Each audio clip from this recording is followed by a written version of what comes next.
Welcome back to another episode of Out of Home Insider. Have you heard the one about the vaccine billboard truck? Whether you have or you haven't, today's episode is all about how to use a simple idea, clever copywriting, and out of home to create an, all pun intended, viral campaign. Join creative director of BooneOakley, David Boone, and Crenshaw Visions founder, Garrett Crenshaw, as we unpack the story of the Don't Get Vaccinated Wilmore Funeral Home mobile billboard truck campaign that has taken the internet by storm. And if you're looking for a creative way to use mobile billboard trucks in your next campaign, visit onescreen.ai and schedule a demo. You'll learn all about how to use mobile billboard trucks for your next campaign, from their capabilities to pricing to availability and best practices. Visit onescreen.ai and schedule a demo today. Or if you're a media owner, visit onescreen.ai and click Get Listed to be featured in the first ever free public access directory for all things out of home. Without further ado, let's go. Welcome, everybody, to the Out of Home Insider Show, a podcast like no other, hosted by the one and only Tim Rowe. Get ready to have some knowledge dropped on you and to be entertained, because nothing's more valuable than food for your brain. So sit back, relax, we're about to dive in as the best industry podcast is about to begin. Some folks were just sitting around on their couch wondering, gosh, I wonder if Tim's going to go live with Out of Home Insider today. Well, if you were, we are, because we've got a heck of a story here. Garrett Crenshaw, welcome back. David Oakley, welcome for the first time to the podcast. You guys have made quite a little stir down there in the Carolinas. Garrett, what's going on? I would say we have. It's been good, man. It's just it's been a wildfire, as we say. But I give the props to David on the creativity, and he's, as I've done some research, he's been in the game for a little bit, so he's deserved the props and the campaign that he's launched, and I'm just glad to be a part of it. And all Garrett is saying is that I'm old. He's just saying I'm an old guy. No, I'm just giving you flowers, as they would say. Well, it seems like just getting started. I remember I was sitting up, I don't know, late at night. What time was it, Garrett? Like 11:30 at night. And I saw a picture on Twitter that said, "Don't get vaccinated." I'm like, looking at the truck, I'm like, gosh, that looks a lot like one of Garrett's trucks, because you've got such a unique look. Like I haven't seen anyone else with trucks that look like yours.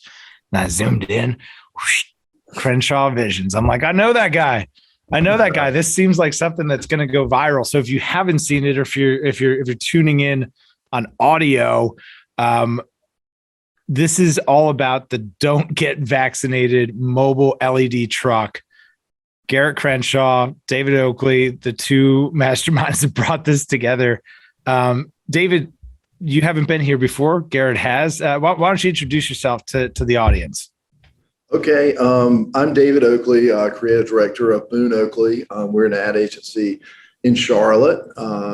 We specialize in doing things that get noticed, talked about, and shared. That's what we're really about. And this one, certainly that happened. And, we took on this project as a passion project at the agency. And we wanted to work with StarMed, who has vaccinated more people in Mecklenburg County than any of the other healthcare systems. And I got my vaccine there. Several other people did, but they have a great social media presence, and we wanted to work with them. And we actually were thinking about it one morning. We had an idea about how we could, say get vaccinated in a different way. And that's kind of how it started. And anyway. It's a brilliant idea. So, naturally we've got to go know more. It's the simplest copy, which is typically the trademark of a great campaign. It just says, "Don't get vaccinated, Wilmore Funeral Home." You've got the shirt on. I got to get my hands on one of those. Is Wilmore Funeral Home, is it a real funeral home? Like, what's the tie in there? Well, it's not a real funeral home. And the idea came about, we were talking with another person who works here, Mary Gross, a writer. And, we were trying to think about like who benefits, from people not being vaccinated, or who benefits. I mean, it's kind of morbid, but who benefits when people pass away? And it's like the business of funeral homes do well. And we're like, oh, well, maybe, the funeral home should say, we don't want your business, get vaccinated. And, that was the first thought. And that's kind of the idea behind it.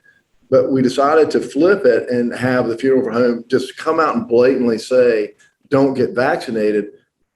Because number one, just those 3 words are so polarizing and so shocking. And there are a lot of people who, and understandably, there are both sides to this, that don't want to get vaccinated. And I'm surprised there hasn't been more of a campaign on that side. But so when people first see this message, they do think it's a campaign saying, being serious about don't get vaccinated. And people react with like, what is that? And then they look down and see that it's sponsored by a funeral home, which is like, what in the world is that? Now, is that real? Is it, oh my God, a funeral home is actually trying to profit off of this, and then, I think the thing that makes this really good, and to me, is the combination of using outdoor, which is, as I said before, my favorite medium. But the web address on this linking to the Wilmore Funeral Home homepage is what sends it over the edge, because when you go to the homepage, it says there's a button that says "Get Vaccinated Now" or "We'll see you soon." And then it's like, what is this? So and then you click to it and it takes you to StarMed, so you can make an appointment immediately. It's a pretty simple idea, all based on a great outdoor execution and a mobile execution. Did you know that it was going to go on a truck when you came up with the idea? Like, you knew you were going to take it out of home. How did you decide on a mobile LED truck? Well, it's funny because we actually thought like, oh, wow, could we do this on is this something that you could use as a banner ad, some kind of ad online? And we're like, no. And we actually looked into doing it as a more traditional billboard. And we looked into that a little bit here in Charlotte, and we kept thinking about it. And we're like, if it's on a highway, it's great. And outdoor is great. As I said, I love outdoor. We felt like a mobile billboard would let us move it around and go right to where our audience was. And we kept thinking that where would there be a great audience? And we're like, well, what about, tailgating before a Carolina Panthers football game? And there's just, thousands and thousands of people on the street, like hanging out. And this is the perfect place, the perfect medium to drive around and just be in front of a lot of different people. So then you call Garrett. Did you have you guys worked together before? Is this the first time? No, first time y'all worked together. So Garrett, your phone rings, which it's been doing a lot of recently. We'll talk about some of the media buzz y'all have created, but your phone rings and David's got this wild idea. What, as a media owner, these are decisions that you're faced with all the time of, is this a message that I run? Is it not? Right. I have a obligation to, it's the people's space, as Rick Robinson so beautifully puts it. How do you respond? Well, I took the call from David, and he said, hey, this is, kind of gave me his background and whatnot. And he said, he kind of gave me the idea of the ad, and he's going to send it to me afterwards. And I said, well, like any other ad, I want to take a look at it before, as long as it doesn't go against my morals or my ethics or my religious beliefs or what have you.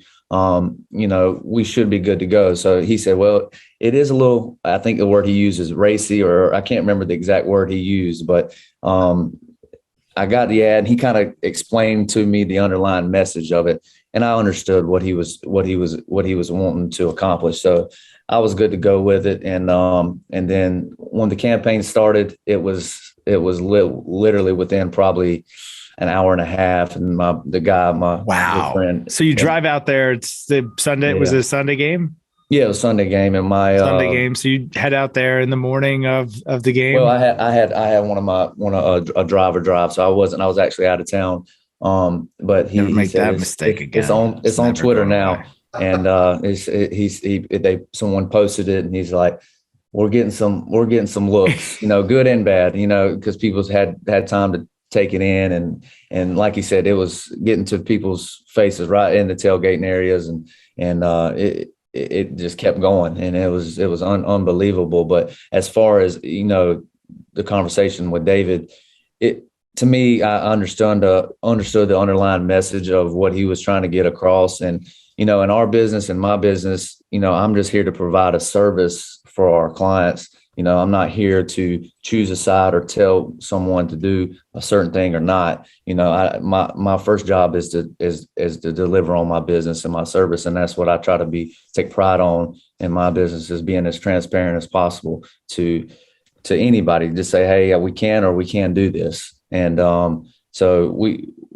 like I said before, and a couple other interviews or people that has asked me, we're for freedom of speech. And I think David used that very, very heavy and got it to exactly the results that he was looking for. Actually, he probably didn't think it was going to be this wildfire, but hey, it's been a good run. And it's gotten a ton of media attention. I did a Google search before. I think it still got it up here. Just vaccine billboard truck. You're like the first few pages, at least. There's 47,000 results. I don't know if they're all yours, because I'm sure that those are all the varying keywords in there. But this has gone beyond viral. I mean, this has gone absolutely haptic.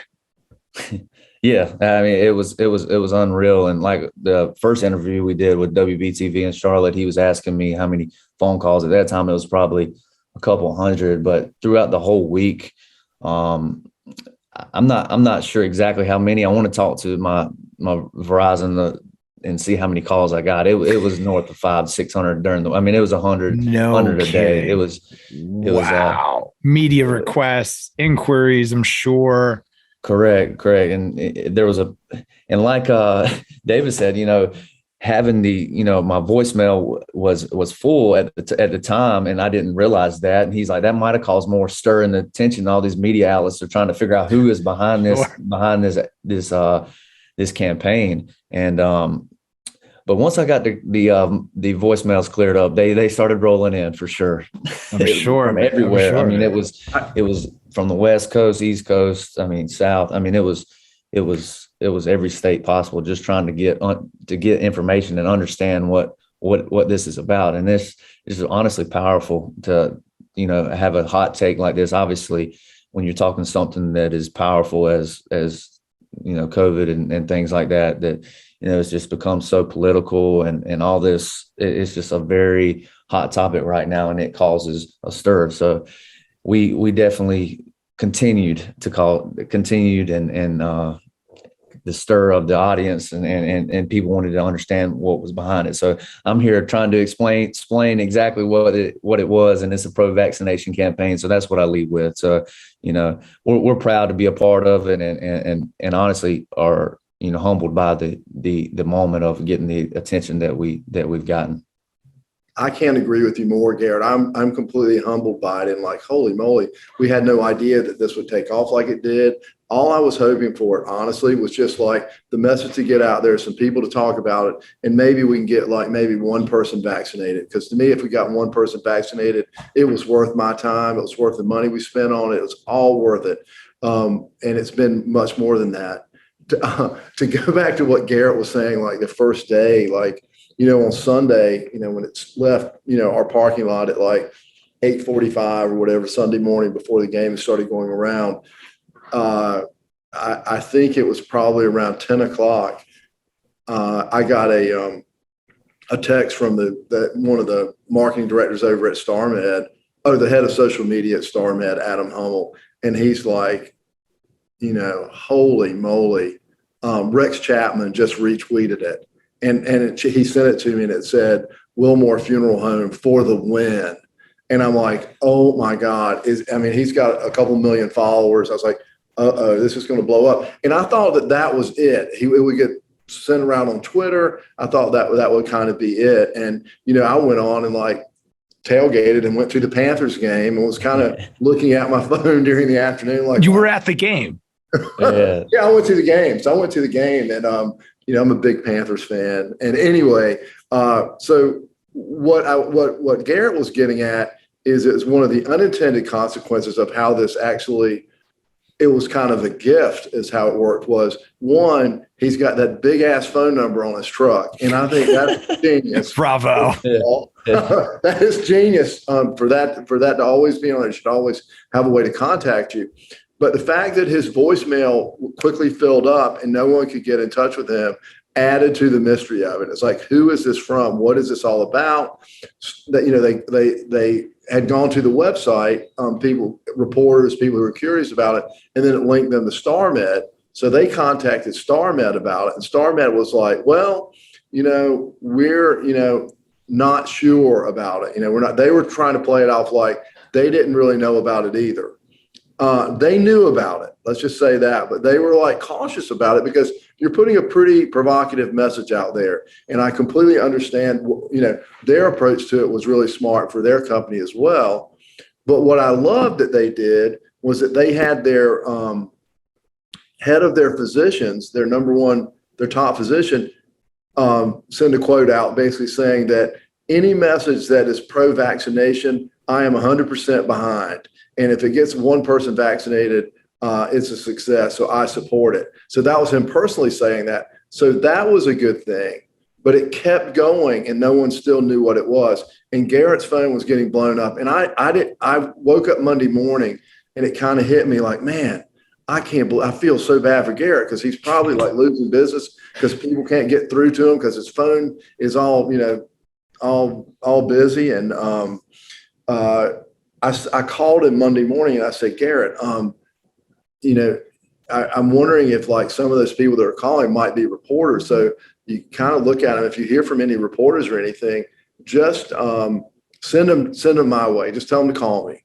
You know, so he gave I think the first one that you gave the number to was, I think, WBTV in Charlotte, maybe, or it was Newsweek. Might have been Newsweek. I don't This is kind of a funny story too, right? It's a quick story, but you know, these calls kept coming in and you know, I was like, I'm just declining them because I need to, you know, I'm still running the business too. And I'm trying to say, hey, they'll leave a voicemail. But it was oddly, I answered probably that first Monday or I can't remember the day after it was.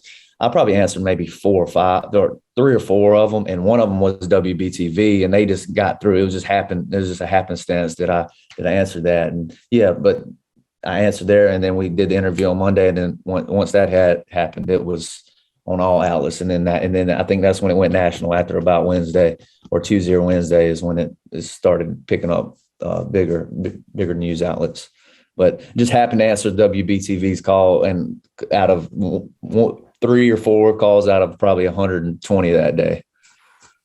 Every billboard owner in America wishes that they had that same problem right now. So hey, kudos. Let's say it's not all been business. There's been a lot of people just trying to understand the information, which I think was David's whole, you know, campaign was, hey, what is the actual message here? And that's what we were doing for the first couple of days. But yeah, it was in business. You always have to have your phone on. So, you know, I'm not at fault for getting that many phone calls. It's just a part of business, and that's what we do. You have to take care of it. So any idea, like obviously just, you know, we could look at this one and seat of the pants feel say, hey, this was a success. It was absolutely a monster. Any idea on like how many impressions online it generated across all the outlets or all of the media coverage, or like just what's the feedback been like from StarMed, David? Post campaign now. I just got in right here. Let me look at the actual figure was given to me today. The total number of impressions is a shitload. That's an exact unit of measure, in case you're wondering. Shitload. But the thing that's to me makes me really happy is that StarMed in the first, what day is today? Wednesday. In the first week the first 4 days after, compared to the 4 days before, they had a 22% rise in vaccinations that they had done.